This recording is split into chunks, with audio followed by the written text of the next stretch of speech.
நேற்று கிடைத்த சொத்து குவிப்பு மேல்முறையீட்டு வழக்கினுடைய தீர்ப்பை தொடர்ந்து இன்று பெங்களூரு நீதிமன்றத்தில் ஆஜராவதற்காக அதிமுகவினுடைய பொதுச் செயலாளர் சசிகலா போயஸ் கார்டன் இல்லத்திலிருந்து தற்போது பெங்களூருவுக்கு பயணப்பட்டுக் கொண்டிருக்கிறார். செல்லக்கூடிய வழியில் மெரினாவில் இருக்கக்கூடிய முன்னாள் முதலமைச்சர் ஜெயலலிதாவினுடைய அந்த நினைவு இடத்தில் தற்போது அவர் அஞ்சலி செலுத்திய அந்த காட்சிகள் எல்லாம் நாம் தொடர்ந்து நேரலையில் பார்த்தோம். தொடர்ந்து அதிமுகவினுடைய பொதுச் செயலாளர் சசிகலா பெங்களூரு செல்வதை முன்னிட்டு தற்போது எந்த வழியில் செல்கிறார், அங்கு ஒவ்வொரு இடத்திலும் நம்முடைய செய்தியாளர்கள் கள நிலவரங்களை தருவதற்காக தற்போது காத்திருக்கிறார்கள்.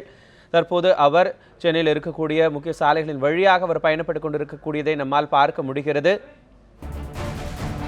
இருந்து கிளம்பிய அதிமுகவினுடைய பொதுச் செயலாளர் சசிகலா அங்கு திரண்டிருந்த தன்னுடைய ஆதரவாளர்களை பார்த்து பேசிக்கொண்டு அங்கிருந்து கிளம்பினார். அங்கிருந்து அதாவது சென்னை போயஸ் கார்டன் இல்லத்திலிருந்து கிளம்பிய அதிமுகவினுடைய பொதுச் செயலாளர் சசிகலா நேராக சென்னை மெரினாவில் இருக்கக்கூடிய முன்னாள் முதலமைச்சர் ஜெயலலிதாவினுடைய நினைவிடத்திற்கு சென்று அங்கே அஞ்சலி செலுத்தினார். அங்கே அவர் 3 முறை சபதம் எடுத்துக்கொண்டார்.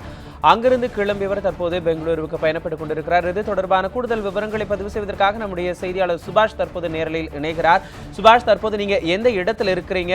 அதிமுகவினுடைய பொதுச் செயலாளர் சசிகலாவினுடைய இந்த பெங்களூரு பயணம் எந்த வழியாக செல்கிறது? இது தொடர்பான கூடுதல் விவரங்களை சொல்லுங்க.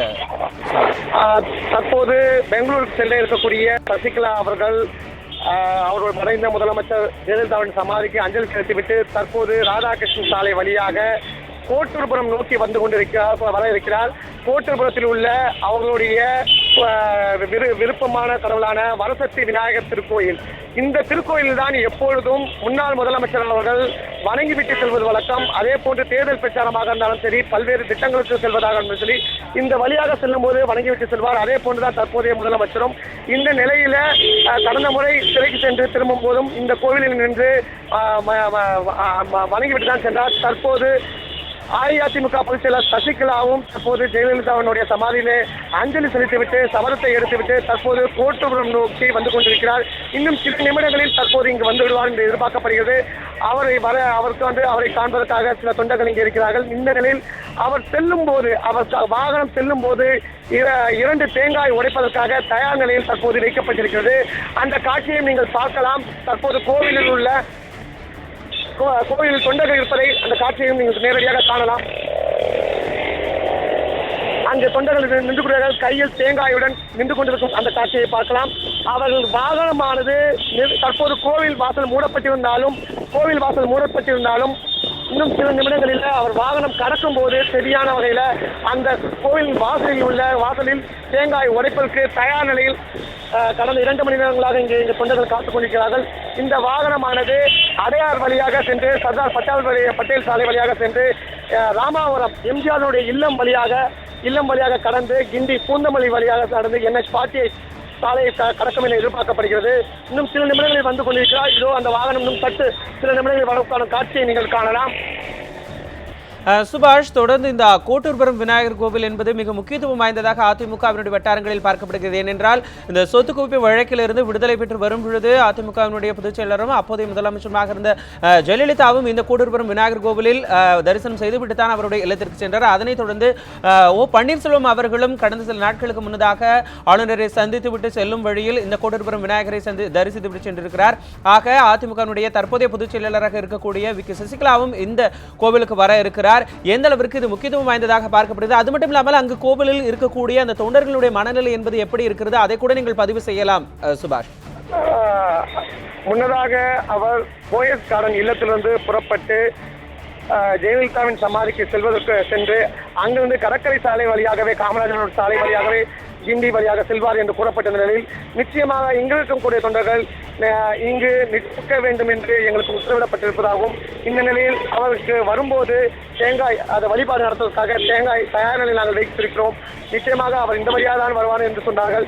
அவர்கள் சொல்லியபடியே தற்போது இன்னும் சில நிமிடங்களில் கோட்டூர்புரத்துக்கு வழியாக சென்று கோட்டூர்புரம் சாலை இந்த வழியாக சென்று அங்கே தேங்காய் உடைப்பதற்கான தயார் நிலையில் இருக்கும் காட்சியை காணப்படுகிறது. இந்த கோவிலை பொறுத்தவரை முக்கியமாக முன்னாள் முதலமைச்சர் சசிகலா, முன்னாள் முதலமைச்சர் ஜெயலலிதாவும் சரி, அதே போன்று தற்போது முதலமைச்சர் கூடிய பன்னீர்செல்வமும் சரி, இந்த கோவிலுக்கு வந்து எப்பொழுதுமே வணங்கி விட்டு செல்வது ஒரு வழக்கமாக கொண்டிருக்கிறார்கள். கடந்த சில தினங்களுக்கு முன்பாக ஆளுநர் மாளிகைக்கு முதலமைச்சர் பன்னீர்செல்வம் செல்லும் போது இங்கு நின்று வழிபாட்டு நடத்திவிட்டு தான் சென்றார். அதே போன்றுதான் தற்போது உள்ள சூழ்நிலையில இன்னும் சில நிமிடங்களில் அஇஅதிமுக பொதுச் செயலாளர் ஜெயலலிதாவின் சமாதிக்கு சென்றுவிட்டு சபதத்தை செய்துவிட்டு தற்போது இந்த வழியாக நிச்சயமாக போவார் என்று எதிர்பார்க்கப்படுகிறது. இவரை காண்பதற்காக தொண்டர்கள் தற்போது குவிந்து வருவதையும் நாம் பார்க்க முடிகிறது. சுபாஷ், அதிமுகவினுடைய பொதுச் செயலாளர் வி கே சசிகலா மட்டுமின்றி குற்றம் சாட்டப்பட்டிருக்கக்கூடிய, தண்டனை விதிக்கப்பட்டிருக்கக்கூடிய இளவரசி மற்றும் சுதாகரன் ஆகியோரும் அவர்களோடு சேர்ந்து வருகிறார்களா அல்லது அவர்கள் தனியாக சென்று சரணடைவதற்காக ஏதாவது ஏற்பாடுகள் செய்யப்பட்டிருக்கிறதா? அது தொடர்பான தகவல்களை கூட பகிர்ந்துக்கலாம் சுபாஷ். கடந்த முறை இந்த வழக்கில் தண்டனை வலிக்கப்பட்ட போது சுதாகரன் தனியாகத்தான் வந்திருந்தார். இந்த சசிகலா, இளவரசி, முன்னாள் முதலமைச்சர் ஜெயலலிதா அவர்கள் ஒன்றாக சென்றனர். இந்த நிலையில் ஜெயலலிதாவினுடைய மறைவுக்கு பிறகு தற்போது சசிகலா, இளவரசி ஆகிய இருவரும் ஒன்றாக ஒரே வாகனத்தில் தான் பயணம் மேற்கொள்ள இருக்கின்றனர். இவர்கள் வருவதற்காக வழிநெடுக்கிலும் போலீஸ் பாதுகாப்பு ஆங்காங்கே போடப்பட்டிருக்கிறது. போலீஸுடைய அந்தந்த மாவட்டத்துக்கு உட்பட்ட காவல்துறை சரகத்துக்கு உட்பட்ட காவல்துறை அதிகாரிகள் அந்த பாதுகாப்பு பயணத்தை உறுதி செய்வார்கள். ஏனென்றால் ஓசூர் வரை இங்கே தமிழக காவல்துறையானது பாதுகாப்பை வழங்க வேண்டும்.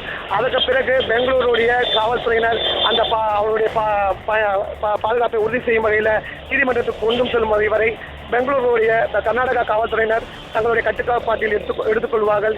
இந்த நிலையில் ஒவ்வொரு சரகத்திற்கும் காவல்துறையினர் தயாராக வைக்கப்பட்டிருக்கிறது. இன்னும் சில நிமிடங்களில் கோட்டூபுரம் சாலை வழியாக அஇஅதிமுக பொதுச் செயலாளர் அவர்கள் வருவதற்காக தயார் நிலையில் இருக்கிறது. அந்த நேரடி காட்சிகளை பார்க்கலாம். நாம் தற்போது அந்த கோவிலினுடைய அந்த அஇஅதிமுக தலைவர்களுடைய விருப்ப கோவிலான வரசக்தி விநாயகர் கோவிலினுடைய கோபுர கலசத்தை நாம் பார்த்துக் கொண்டிருக்கிறோம். அந்த காட்சியை நமது ஒளிப்பதிவாளர் தெல்ல தெளிவாக பதிவு செய்து பார்த்துக் கொண்டிருக்கிறோம். இது இன்னும் சில நிமிடங்களில் வந்து கொண்டிருக்கிறார். இன்னும் 2 மணி துளிகளுக்குள்ள வருவதற்கான தெரிகிறது.